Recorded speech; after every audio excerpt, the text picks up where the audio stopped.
reflexionando un poco acerca de lo que sucede en esta época. En esta época del año, en todo el mundo, se hace una celebración especial, ¿verdad? Que aunque es de origen pagano, pues de cierto modo, sí habla de lo importante que es para todo ser humano una palabra y una cosa en especial, que es el amor. Lo importante del amor en la vida de los seres humanos. El amor es una necesidad básica para el ser humano. Desde que nace el ser humano, si hay algo que necesita recibir, es amor. Amor, aceptación, afecto. Y bueno, esta necesidad es tan básica como el poder beber agua, ¿verdad? ¿Qué le pasa al ser humano cuando no bebe agua? Se deshidrata, se seca y muere, ¿verdad? Bueno, entonces, mire, le decía, dentro de las necesidades básicas que tiene el ser humano está esta necesidad de recibir amor. Y dicen los psicólogos que cuando una persona recibe el amor que necesita, entonces esta persona tiene más probabilidad de crecer sana emocionalmente y tiene la capacidad también de enfrentar mejor sus problemas. Cualquier problema que le venga, siempre uno lo va a poder enfrentar mejor si uno está lleno con amor, ¿verdad? Si uno ha recibido afecto, si uno tiene a alguien que lo apoya, alguien que te ame, ¿verdad? Siempre es mejor, de hecho la Biblia lo dice, son mejores dos que uno, ¿verdad? Bien. Y también hay una cosa importante. Hay muchas personas que desgraciadamente han tenido que crecer con una carencia de afecto. Nadie decide crecer con esta carencia. Es algo que no se puede controlar, está fuera de nuestras manos. Pero desgraciadamente, más de la mitad de la población del mundo tiene esta carencia. Más de la mitad del mundo le ha faltado demostraciones de amor por parte de uno de sus padres. Por lo menos de uno. Hay quienes de ninguno de los dos ha tenido afecto, ¿verdad? Y desgraciadamente todas estas personas que han crecido con esa carencia en sus vidas, han crecido emocionalmente afectadas. Y dice un dicho por ahí, que nadie puede dar lo que no tiene. Y si alguien no recibió amor durante su infancia, difícilmente cuando llegue a la edad adulta va a ser alguien que va a poder dar amor a los demás. Difícilmente. Y a veces eso se vuelve una cadena, porque hay un niño que no recibió afecto en su infancia, al crecer se vuelve un padre poco afectivo. Y como él es un padre poco afectivo, ¿cómo van a crecer sus hijos? Con el mismo problema. Por eso les digo, es una cadena. Es algo que se repite de generación en generación. Pero, pues, obviamente, no, esa no es la voluntad de Dios. Dios no quiere que crezcamos con esta carencia. Fue Dios quien puso en el corazón de cada ser humano esta necesidad de amor. Pero así como fue Dios quien puso esta necesidad en nuestros corazones, de la misma manera, Dios es el único que puede satisfacer esta necesidad. El único. No cometamos el error de buscar satisfacer esta necesidad en ningún otro ser humano. Porque ninguno la va a poder llenar. Ni unos padres, ni un novio, ni un esposo, ni un hijo. Nadie jamás va a poder llenar algo que fue diseñado para que solo sea llenado por Dios. Les decía yo que Nadie puede dar lo que no tiene. Y que difícilmente alguien que creció con una carencia afectiva va a poder dar amor. Pero, note la palabra que estoy usando, difícilmente lo va a poder hacer, pero no es imposible. ¿Por qué no es imposible? Porque cuando una persona que ha crecido con carencia de amor se acerca a Dios, Dios puede llenar a esa persona de tal manera que esa persona no solamente se llene, sino pueda dar amor. Dios puede satisfacer esa necesidad que hay en la mayoría de las personas. Esa necesidad tan grande que hay en cada corazón humano, solo Dios la va a poder llenar. Amén. En la Biblia se habla del caso de un pueblo, especialmente en las 4 versiones del Evangelio se menciona este pueblo, que prácticamente desde su origen fue un pueblo rechazado. Fue un pueblo que fue despreciado, menospreciado. Este pueblo, usted seguramente ha escuchado hablar de él, son los samaritanos. Los samaritanos son una mezcla del pueblo de Israel con naciones gentiles. Haciendo un poco de memoria sobre la historia del pueblo de Israel,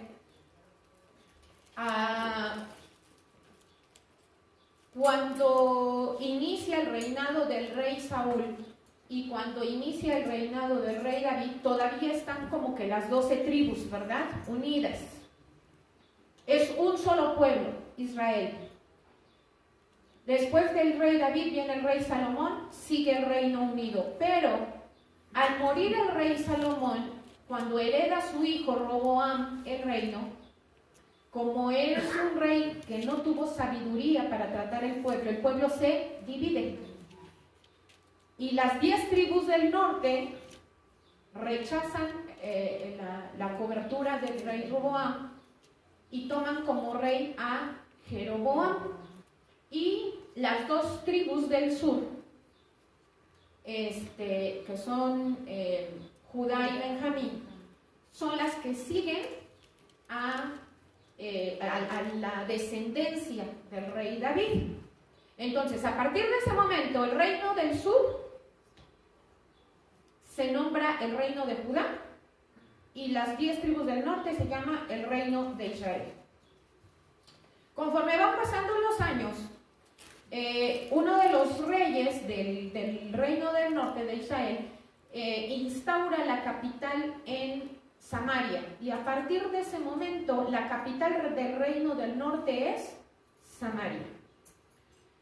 Y siempre se caracterizó el reino del norte por ser un pueblo idólatra que le fue infiel a Dios. El del sur también le llegó a ser infiel, pero en menor magnitud. Bueno, ¿y qué pasa? Pasa que cuando después de muchos años Dios manda un juicio y llega el rey asirio y toma cautivo al reino del norte, se lo lleva a Siria, pero no se lo lleva a todos, deja unos cuantos para que le enseñaran a la gente que él puso a vivir ahí en lo que se le conocía ya como Samaria, para que les enseñaran sobre la religión de los israelitas. Entonces, ¿qué pasa? Que estos israelitas que se quedan ahí en Samaria se mezclan con los gentiles que pone el rey asirio. Y de esa mezcla viene el pueblo de Samaria. Años después también es llevado cautivo el reino del sur, Judá, pero ellos son cautivos por el rey de Babilonia, Nabucodonosor. Pasan 70 años. Después de esos 70 años de cautiverio vuelve el pueblo de Israel a Jerusalén. Empiezan la reconstrucción. Cuando vuelven los israelitas a Jerusalén, los moradores de Samaria, les digo, ya eran un pueblo totalmente mezclado. A partir del regreso del exilio, el pueblo de la nación que se le empieza a llamar ya de Judá propiamente, en Jerusalén, ellos rechazan por completo al pueblo samaritano. ¿Por qué? Porque ellos se consideraban un pueblo limpio, ¿verdad? Que no tenía ninguna mezcla, un puro, hablaban de la pureza. Todos tenían que demostrar su genealogía, etc. En cambio, los de Samaria pues eran un pueblo totalmente mezclado, con una religión mezclada. Entonces, a partir de ese momento, el reino de Samaria empieza a sufrir mucha discriminación.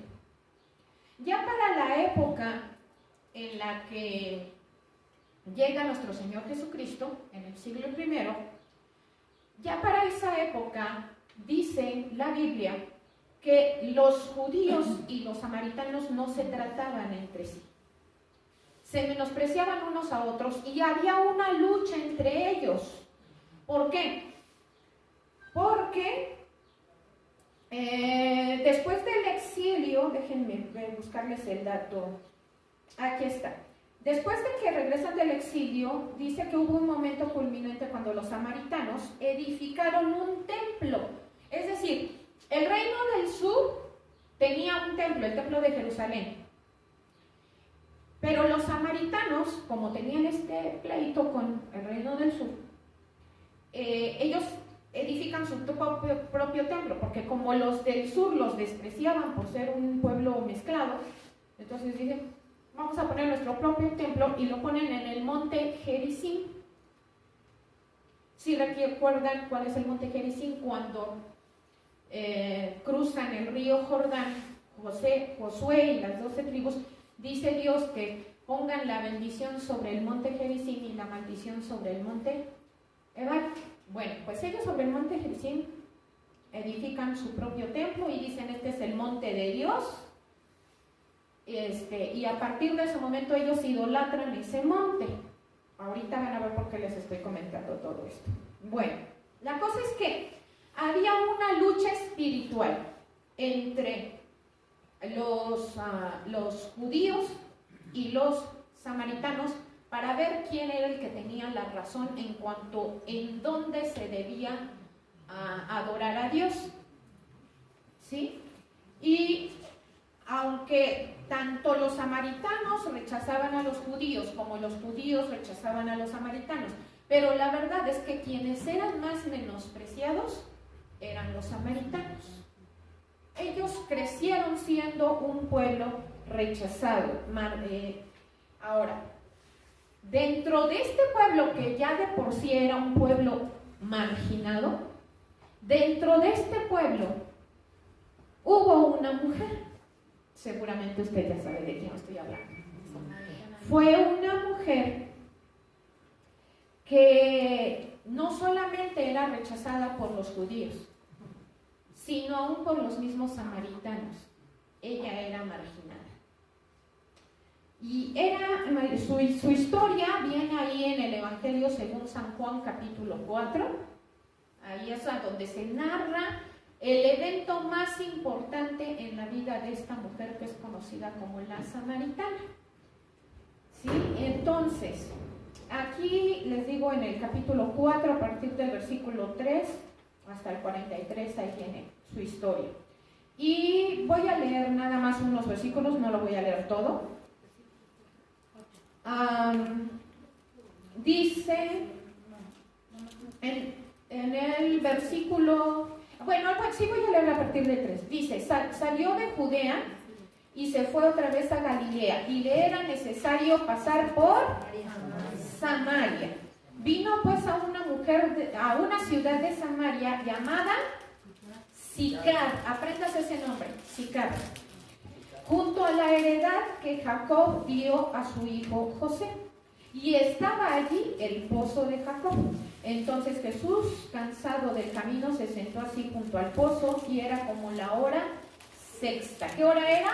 Sexta. La hora sexta.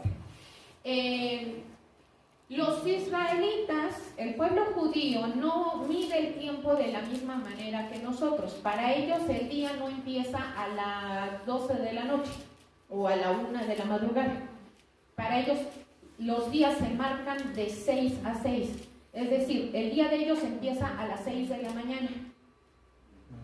¿Es de 6 de la mañana? De 6 de la mañana. ¿Sí? De 6 a 6. Ok, entonces, la hora sexta, ¿cuál era? ¿Ahora a las 6 de la mañana? Si empezó a las 6 de la mañana, a las 12 del día. Exactamente. Ahora, entonces, bueno, dice ahí que viene la mujer a sacar agua. Dice en el versículo 10, respondió Jesús y le dijo, si conocieras el don de Dios y quién es el que te dice, dame de beber, tú le pedirías y él te daría agua viva. Y la mujer le dijo, Señor, no tienes con qué sacarla y el pozo es hondo. ¿De dónde pues tienes el agua viva? ¿Acaso eres tú mayor que nuestro padre Jacob, que nos dio este pozo del cual bebieron él, sus hijos y sus ganados? Y le responde Jesús en el 13, cualquiera que bebiere de esta agua volverá a tener sed, mas el que bebiere del agua que yo le daré no tendrá sed jamás, sino que el agua que yo le daré será en él una fuente de agua que salte para vida eterna. Y la mujer le dijo, Señor, dame de esa agua para que no tenga yo sed. ¿Ni qué cosa? Ni venga aquí a sacarla. Eso es importante. Ahorita le voy a decir por qué. Entonces Jesús le dijo, ve y llama a tu marido y ven acá. Y la mujer le dijo, no tengo marido. Y Jesús le dijo, bien has dicho. Note eso. ¿Qué le dijo Jesús? Bien has dicho. La halagó por su honestidad. No la hizo sentir mal, no la menospreció. Le dijo, te felicito porque acabas de hablar con la verdad. Dice, bien has dicho, porque 5 maridos has tenido y el que ahora tienes no es tu marido. Así que esto has dicho con verdad. Muy bien. Ahora, note que en el versículo 20, ella le está diciendo a Jesucristo, nuestros padres adoraron en este monte y vosotros decís que en Jerusalén. Cuando ella dice, nuestros padres dicen que adoremos en este monte, ¿a qué monte se estaba refiriendo ella? Al monte Gerizim, que adoraban los samaritanos. A ese monte se estaba refiriendo ella. Bueno, ahora,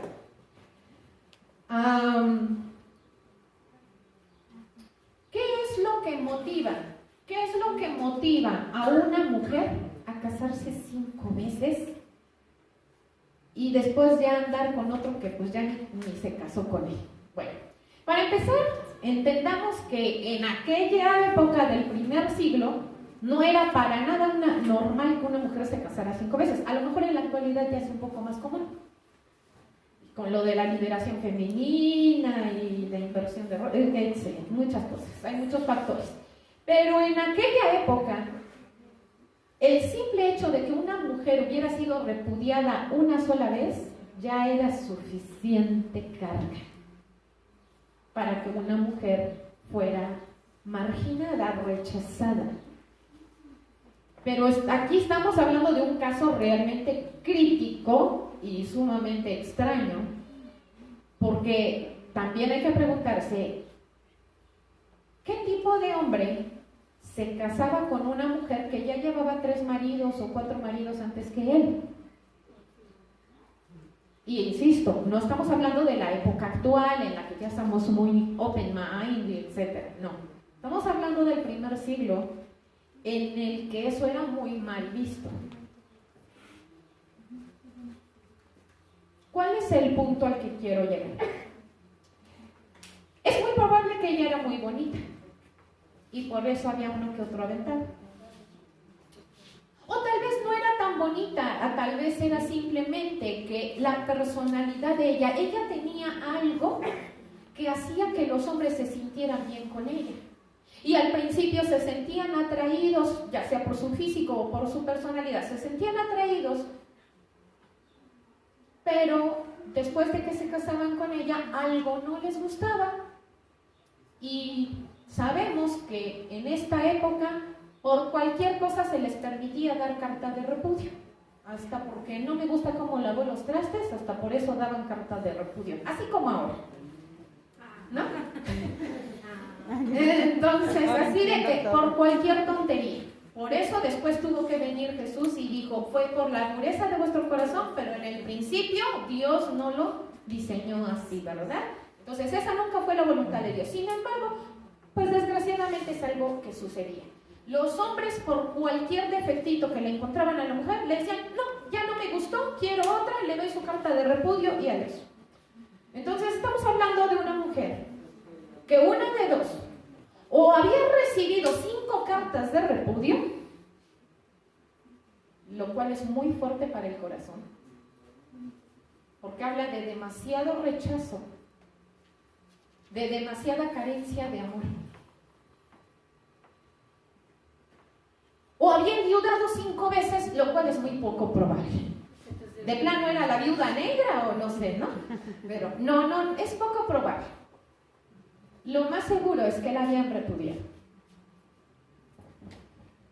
Y bueno, el punto es que ella, es obvio que estaba buscando algo. Una mujer que ya se casó una vez y falló, intentó una segunda vez y volvió a fallar, intentó la tercera y volvió a fallar, intentó una cuarta y volvió a fallar, intentó la quinta y volvió a fallar, y a la sexta dijo, bueno, no me caso, pero sigo intentando. Estamos hablando de alguien que tiene una necesidad de amor tremenda. El problema es que ella estaba buscando saciar esa necesidad de la manera equivocada y con los hombres equivocados. Porque es obvio que estos hombres se casaban con ella por algún interés en especial, pero no la amaban. Porque si alguno de esos hombres la hubiera amado de verdad, no la hubieran repudiado. Hubieran permanecido casados con ellas hasta el fin. No había amor en esos hombres. Y yo creo que cada vez que ella fallaba, cada vez la herida en su corazón crecía más. Cada vez era mayor la carga del rechazo, cada vez era mayor la falta de amor, cada vez era mayor esa herida, cada vez era mayor ese dolor en su corazón. Y yo creo que todos estamos conscientes que el día de hoy hay muchas personas que están pasando por lo mismo. Que han estado toda su vida buscando un poco de amor y han fallado una y otra vez. Que una y otra vez han sido rechazados, menospreciados, lastimados. Y hay una necesidad tan grande que necesitan llenar. Y siguen buscando cómo llenarla. Pero desgraciadamente la han querido llenar de la forma equivocada y con las personas equivocadas.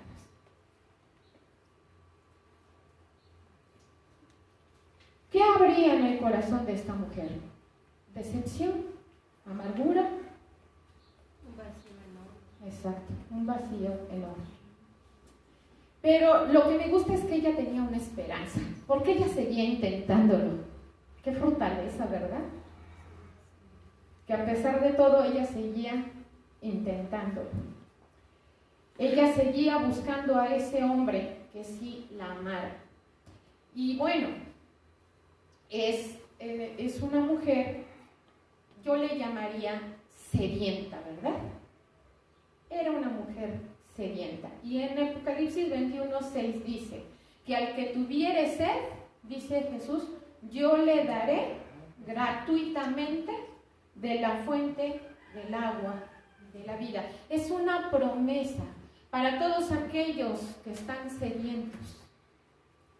Es una promesa de Jesús. Yo les voy a saciar. Yo les voy a dar una, así como le dijo a Jesús, yo soy capaz de darte un agua que hará que de ti fluyan ríos de agua viva. Eso es de lo que yo les hablaba. por mucha carencia con la que uno haya crecido, Dios es capaz de suplirnos de tal manera que no solamente nos llenemos, sino que abundemos en amor. ¿Verdad? Ahora, hay que notar también que la samaritana sí reconocía su necesidad. Cuando Jesucristo le dice, si tú conocieras quién es el que te pide de beber, tú le pedirías a él y él te daría el agua viva. Y ella le dice, Señor, no tienes cómo sacarla, ¿verdad? Y luego él le dice que lo de los ríos de agua viva. ¿Y qué es lo que le dice ella? Señor, dame de esa agua. Creo que es el versículo 20, en donde ella le dice, dame de esa agua para que yo no tenga que venir aquí a sacarla. Es obvio que ella no quería estar saliendo a sacar agua. ¿Por qué ella iba justamente a las 12 del día a sacar agua? ¿Por qué ella iba justamente a la hora que el sol está en su cenit, que no hay una sombra donde meterse? A la hora que nadie más iba a sacar agua, ella iba. La mayoría de las personas iban a los pozos tempranito, antes de que el sol llegara al mediodía. Iban temprano o más tarde. Pero ella era tal su incomodidad de ir a sacar agua. Por eso dice Jesús, sí, dame de esa agua porque yo ya no quiero venir aquí a sacarla.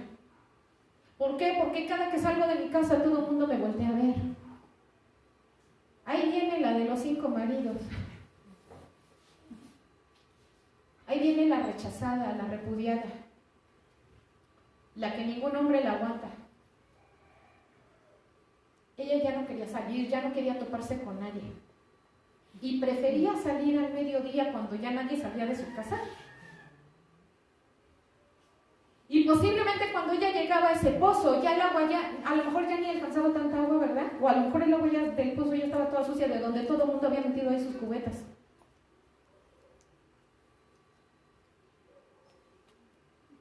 Qué difícil. Pero ella, a pesar de ser una mujer que yo creo que era extrovertida, porque al final se dice que va y le habla a todo el pueblo, ella llevaba una vida solitaria. Ella prefería ya apartarse por el grado de rechazo que había contra ella. Pero aunque ella había ido a ese pozo solamente a saciar una necesidad física, Dios tenía preparado algo especial para ella ese día. Por eso Jesús dice ahí en el principio del texto que leímos, dice ahí en el principio de Juan 4, que Jesús dijo que le era, ¿qué cosa? Necesario pasar por Samaria. Generalmente los judíos que necesitaban pasar de Judea a Galilea, lo que hacían era rodear Samaria, porque no querían toparse con los samaritanos. Sin embargo, Jesús decide no rodear, sino ir a sentarse justamente al pozo de Jacob, a donde va a llegar una mujer samaritana. Si de por sí los samaritanos eran un pueblo rechazado, ahora una mujer rechazada dentro de los samaritanos, yo creo que no podía haber mejor persona que eligiera a Jesús para hacer una obra tan grande como la que hizo a través de ella. Dios la había elegido a ella. Y bueno,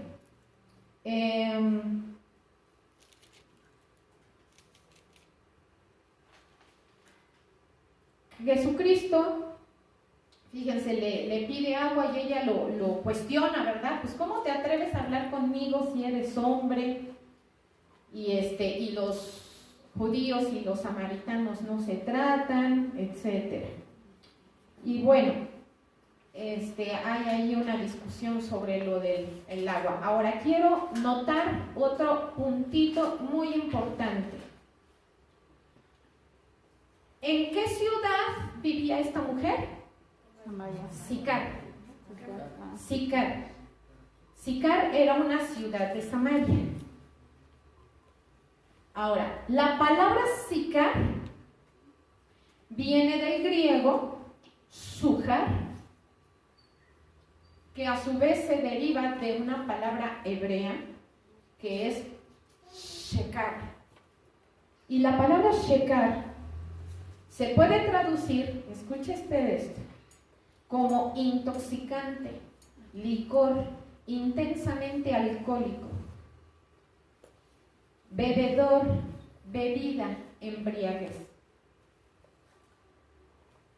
Creen los estudiosos que el nombre de esta ciudad le había sido dada como una palabra de menosprecio por parte de los judíos, que los israelitas se referían a ellos como los de Sicar, como diciéndole, esa bola de borrachos. Era una palabra despectiva. Ahí es a donde vivía esta mujer. ¿A qué punto quiero llegar? Al final del capítulo 4, como les mencionaba, esta mujer comparte acerca de Jesucristo con todo el pueblo y dice que la mayoría del pueblo se convierten, conocen a Jesús y Jesús se queda 2 días con ellos, ¿no es así? Bien, ¿de qué le habla eso? Si para los israelitas, los samaritanos, eran una bola de borrachos, yo creo que para Dios, los habitantes de Sicar eran un pueblo entero de gente sedienta. No solo la samaritana estaba sedienta, era todo el pueblo. Era todo un pueblo de gente sedienta del amor de Dios. Y lo sabemos porque bastó con que una mujer, que por cierto era rechazada por todos ellos, bastó que ella les dijera, creo que encontré al Mesías, para que todo el mundo saliera corriendo a buscar a Jesús. ¿De qué le habla eso? De gente sedienta, que estaban necesitados de la presencia de Dios en sus vidas. Entonces, voy a pasar a otro punto aquí.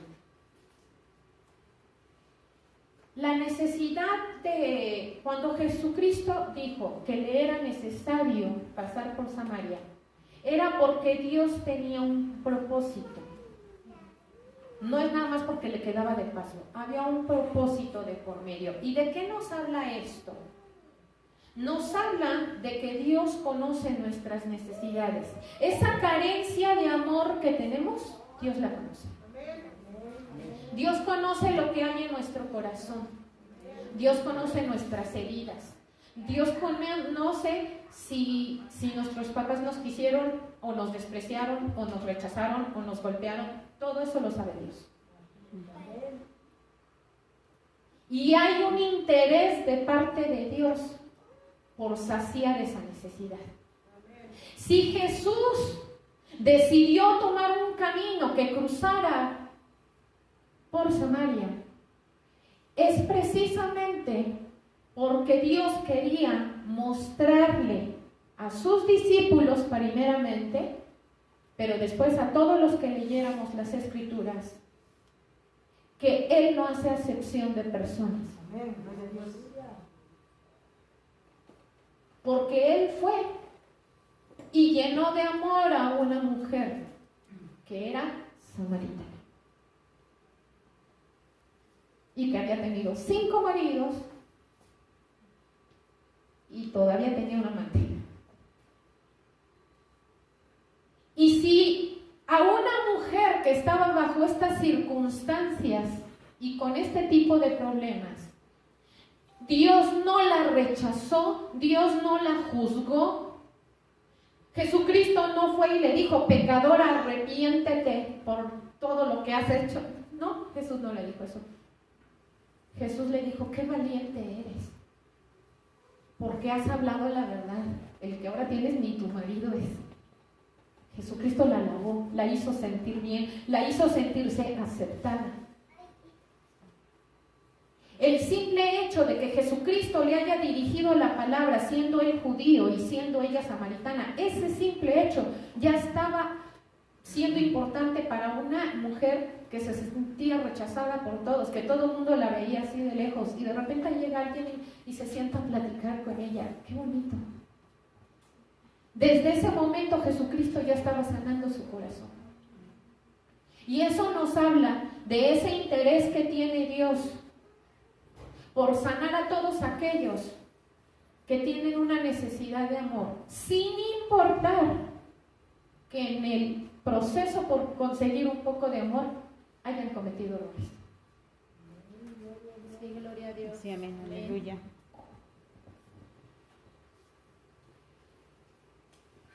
Mire,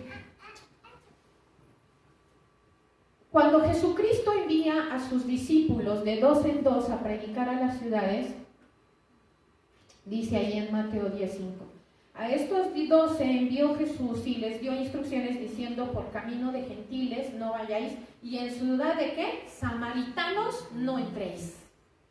Cuando uno dice, pero ¿por qué Jesús les dijo que a ciudad de samaritanos no? A lo mejor uno podría pensar, entonces estaba haciendo acepción de personas, entonces él también los hacía a un lado. No. Más adelante, ahí en Mateo 10, en el versículo 14 y 15, dice que Jesús, cuando manda a estos discípulos, les da una instrucción. Dice: si alguno no os recibiere ni oyere vuestras palabras, salid de aquella casa o ciudad y sacudid el polvo de vuestros pies. De cierto os digo que en el día del juicio será más tolerable el castigo para la tierra de Sodoma y Gomorra que para aquella ciudad. Fíjense lo que está diciendo Jesús. Ustedes vayan a predicar por las ciudades y vayan y hospédense en una casa. Y si hay alguna ciudad en donde no los quieran recibir, sacúdense el polvo en señal de que va a caer una maldición sobre esa ciudad. Pero antes les había dicho, pero por favor no vayan a ir a Samaria. Empiece a ver esto. Ahora vaya al Evangelio según San Lucas, capítulo 9. Lucas 9, del versículo 52 al 56. Lucas 9, del 52 al 56 dice: y envió mensajeros delante de él, los cuales fueron y entraron a una aldea de los samaritanos para hacerle preparativos. Es decir, Jesús iba rumbo a Jerusalén, pero pues ya no alcanzaba a llegar ese día a Jerusalén, necesitaba hospedarse de camino en otra ciudad, y pues había una aldea de samaritanos, y Jesús dice, pues vayan y preparen un lugar ahí. ¿Y qué hacen los samaritanos? Le dicen, claro que sí, señor judío, ¿aquí te recibimos? No. Obviamente no, porque judíos y samaritanos no se trataban.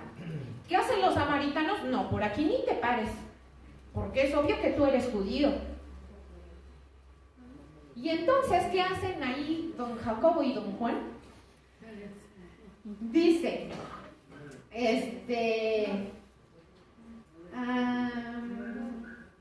el versículo 54, viendo esto sus discípulos, o sea que los samaritanos no le recibieron, Jacobo y Juan dijeron, Señor, ¿quieres que mandemos que descienda fuego del cielo como hizo Elías y que los consuma?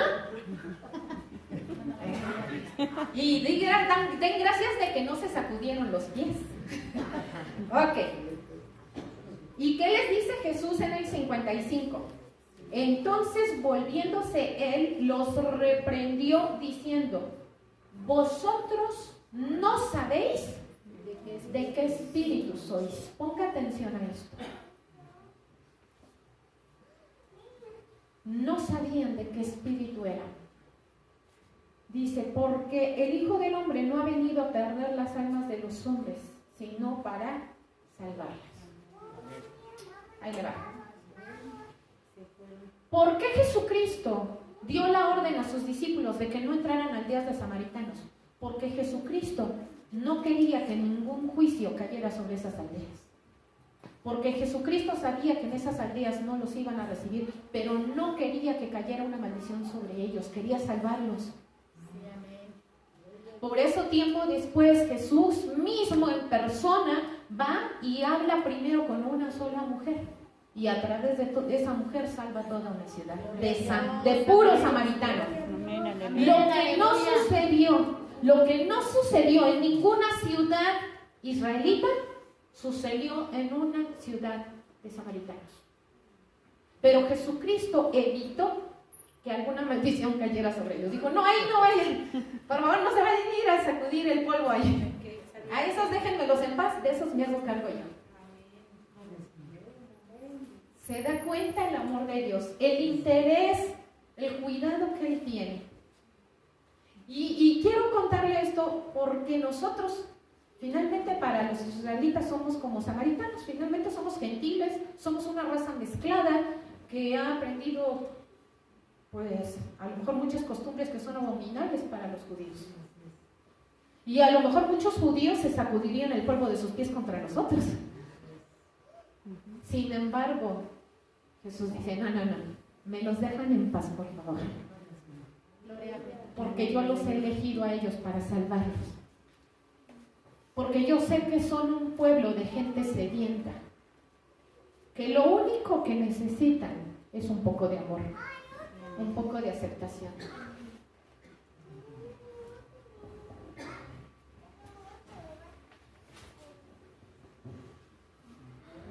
En Isaías 49, versículos 14 y 15, dice Sión, me dejó Jehová y el Señor se olvidó de mí. ¿Cuántos no se han sentido así?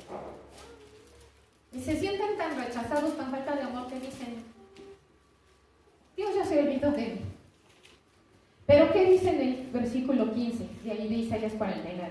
Dice, ¿se olvidará la mujer de lo que dio a luz para dejar de compadecerse del hijo de su vientre? Aunque olvide ella, yo nunca me olvidaré de ti. Gloria a Dios. Y en el Salmo 27:10 dice, aunque mi padre y mi madre me dejaren, con todo eso me recogerá. Con todo Dios me recogerá. Amén. Hermano, no importa cuánto rechazo haya recibido usted, ni importa de quién haya recibido ese rechazo. Porque aunque hubieran sido su mismo padre, su misma madre, con todo, Dios va a ir por usted y lo va a sanar. Y le va a ministrar ese amor que no recibió de quienes lo debía haber recibido. Amén. Y le va a llenar su corazón. Dice en Jeremías 31:3, Jehová se manifestó hace ya mucho tiempo, diciéndome, con amor eterno te he amado. Y por lo tanto, te prolongué mi misericordia. Amén, aleluya. Y me encanta también lo que dice en Isaías 62:4. Nunca más te llamarán desamparada, ni tu tierra se dirá más desolada. Tampoco se va a llamar Sicar, sino que serás llamada Jezibá. Y tu tierra, Beula, que significa, significa tierra mía, ¿verdad? Tierra desposada. Dice, porque el amor de Jehová estará en ti. ¿Qué cosa va a estar en nosotros? El amor de Jehová. El amor de Dios. ¿Acaso hay algo mejor y más grande que eso? Y tu tierra será llamada desposada.